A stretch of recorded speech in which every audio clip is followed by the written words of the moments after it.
Hello everyone, এই ভিডিওতে আমরা করছি বারাসাত কালীকৃষ্ণ গার্লস হাই স্কুলের ফার্স্ট সামেটিভ ক্লাস 7-এর ম্যাথামেটিক্সের 30 নম্বরের কোশ্চেন পেপার। তোমার ফার্স্ট যে ভিডিওটা রয়েছে সেখানে কিন্তু এই 2 পর্যন্ত অঙ্ক হয়ে গেছে, 3 নাম্বার থেকে আমরা অঙ্ক করব। তো এটা দেখে নাও কীভাবে করবে।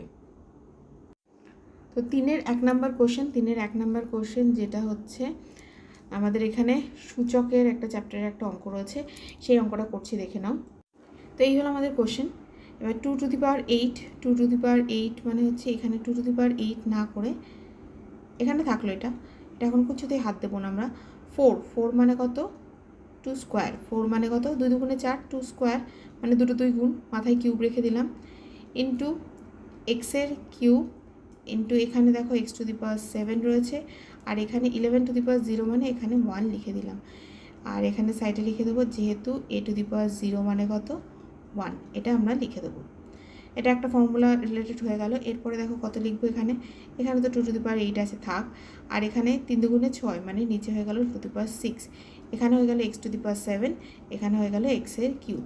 তাহলে এবার সূচকের নিয়ম অ্যাপ্লাই করে দিই, মানে হয়ে যাবে কত? ভাগের সময় আমাদের মাথাগুলো কী হয়ে যায়? বিয়োগ হয়ে যায়। 8 - 6 into x to the power 7 - 3। কোন অ্যাপ্লাই হলো? যেহেতু x to the power a by x to the power b equal to কত হয়ে যাবে? X to the power a minus b, ভাগের সময় বিয়োগ হয়ে যায়। তাহলে এখানে কত হয়ে যাবে? 2 স্কোয়ার।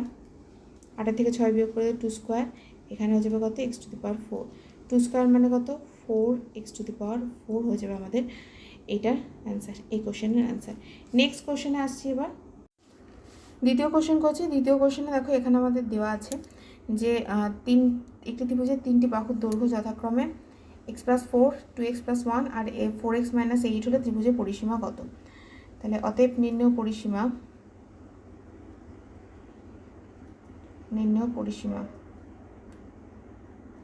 ইকুয়াল টু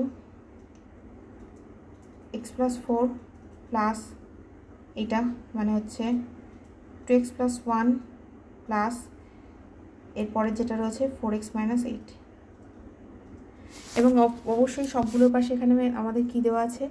সেমি দেওয়া আছে, তাই আমরা এখানে সেমি লিখে নেব। দেখো আমাদের তো প্রথম লাইনটা লেখা হয়ে গেছে, সেকেন্ড লাইনে কী করেছি? সবগুলো ব্র্যাকেট তুলে দিয়েছি, ব্র্যাকেট তুলে দিয়ে আমি এগুলোকে লিখেছি। এবার এখানে দেখো এক্স এখানে একটা, এখানে দুটো, এখানে 4টে, মানে 4 আর 2 6, আর একে কত?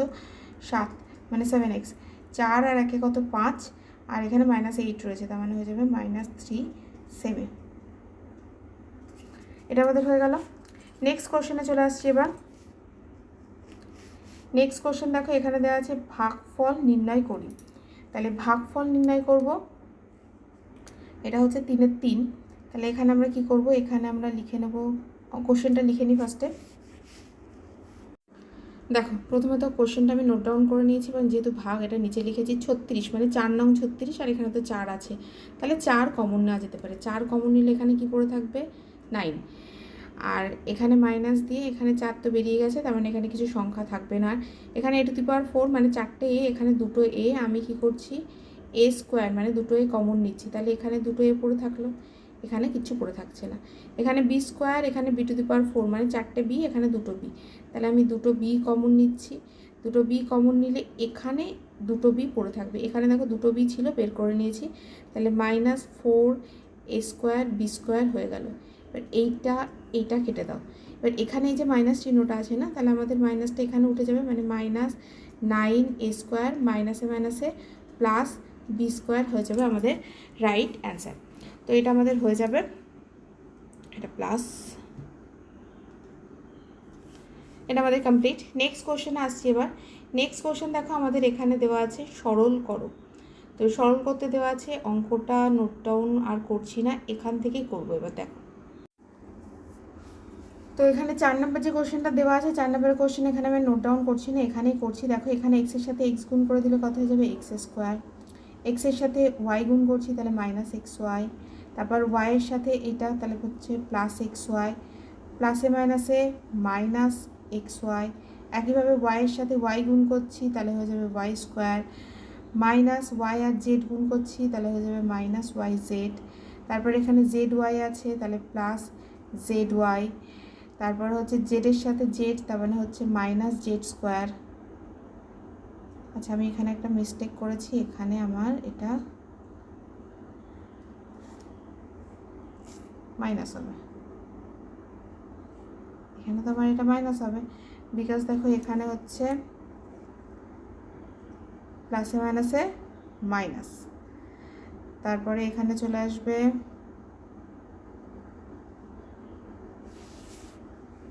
আমি অঙ্কটা করে নিয়ে তোমাদের দেখাচ্ছি।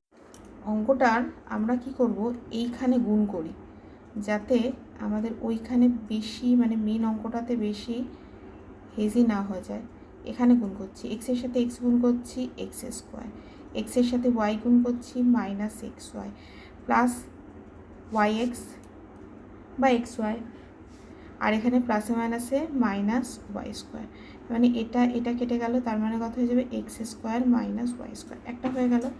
আবার দেখো এখানে হচ্ছে কত ওয়াই প্লাস জেড, আর কি রয়েছে ওয়াই মাইনাস জেড, তাহলে এটাও একইভাবে হয়ে যাবে, ওয়াইয়ের সাথে ওয়াই গুণ করে দিলে ওয়াই স্কোয়ার প্লাস কত মাইনাস হবে এখানে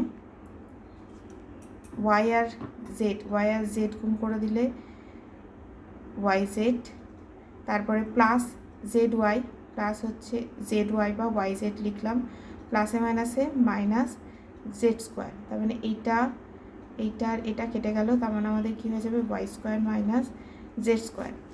একইভাবে আমরা কি করব, নিচে এটা আর একটা যেটা আছে, এই যে এখানে যেটা আছে এই দুটোকেও গুণ করে লিখে নেব। এরকম সাইডে করলে কোনো অসুবিধা নেই, বরঞ্চ এরকম ছোটো ছোটো করলে তোমাদের দেখবে ইজি হবে জিনিসটা, ভুল হওয়ার সম্ভাবনা কম। জেডের সাথে জেড গুণ করে দিলে জেড স্কোয়ার, জেডের সাথে এক্স গুণ করছি তার মানে মাইনাস জেড এক্স, তারপরে প্লাস এক্স আর জেড আছে তার মানে প্লাস জেড এক্স, তারপরে এক্সের সাথে এক্স গুণ তার মানে মাইনাস এক্সের স্কোয়ার। তো এটা আর এটা কেটে গেল, তার মানে আমাদের হয়ে যাবে Z square minus x square. তার মানে এবার আমরা বসিয়ে দেবো এখানে, এখানে কী পেলাম আমরা x square minus y square, এই দুটো করলে আমরা কী পেলাম y square minus z square, এই দুটো করে আমরা কী পেয়েছি plus z square minus x square. এবার একবার দেখে নাও, এই এক্স স্কোয়ার কেটে দিলাম, এটা মাইনাস এটা প্লাস, ওয়াই স্কোয়ার কেটে দিলাম, জেড স্কোয়ার একটা প্লাস একটা মাইনাস, তার মানে অ্যান্সার হয়ে যাবে কত 0। এইভাবে করো, অঙ্কটা তোমাদের কঠিন কম লাগবে এবং তাড়াতাড়ি হয়ে যাবে, আমার সেটা মনে হয়েছে। আর এমনি তোমাদের নিজের মতো এখানটায় লিখে সবগুলো লিখেও করতে পারো, যেটা আমি আগের প্রসেসে করছিলাম। তো দেখো এবার আমি নেক্সট অঙ্কে চলে আসছি। নেক্সট অঙ্কটা তো ভীষণ ইজি অঙ্ক এবং এটা আমাদের লাস্ট অঙ্ক, কারণ পরবর্তীগুলো আছে সম্পাদ্য, সেটা কেউ যদি চাও তাহলে দেখাবো, আদারওয়াইজ আমি এটা করাবো না। এরপরে লাস্ট কোশ্চেনটা কী আছে দেখে নাও।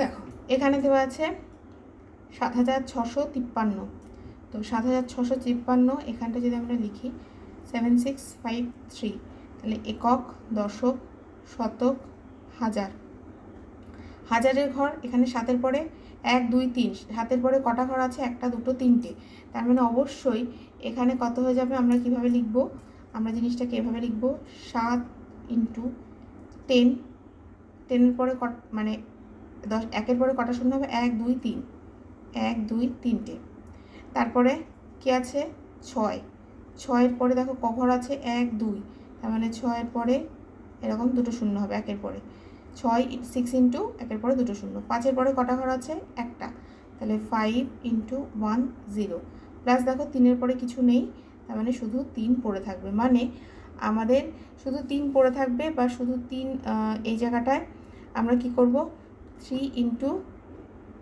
10⁻0, 10⁻0 মানে কত 1, তার মানে আমাদের এখানটায় কী হয়ে যাবে, এখানে আমাদের হয়ে যাবে 7, কটা শূন্য আছে 3টে, মানে 10³ মানে আমাদের এখানটায় কত হয়ে যাবে 3, এখানে কত হয়ে যাবে 2, তারপরে এখানে হচ্ছে 1, তারপরে এখানে হচ্ছে 0, মানে এটা 3 প্লাস হচ্ছে 6 × 10² 3 2, তারপরটা কত আসবে, তারপরটা আসবে হচ্ছে 1, তারপরটা কত আসবে 0, মানে কমে যাচ্ছে 3 2 1 0, এটা আমাদের হয়ে যাবে, মানে PQRS এর মান কত, তাহলে অতএব P সমান কত, P প্রথমে ছিল P সমান 3, Q সমান 2, আর R সমান কত 1, S সমান কত 0।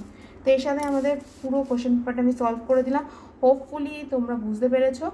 ভিডিওটা ভালো লাগলে একটা লাইক করো এবং অবশ্যই ফ্রেন্ডসদের সাথে শেয়ার করে নিও।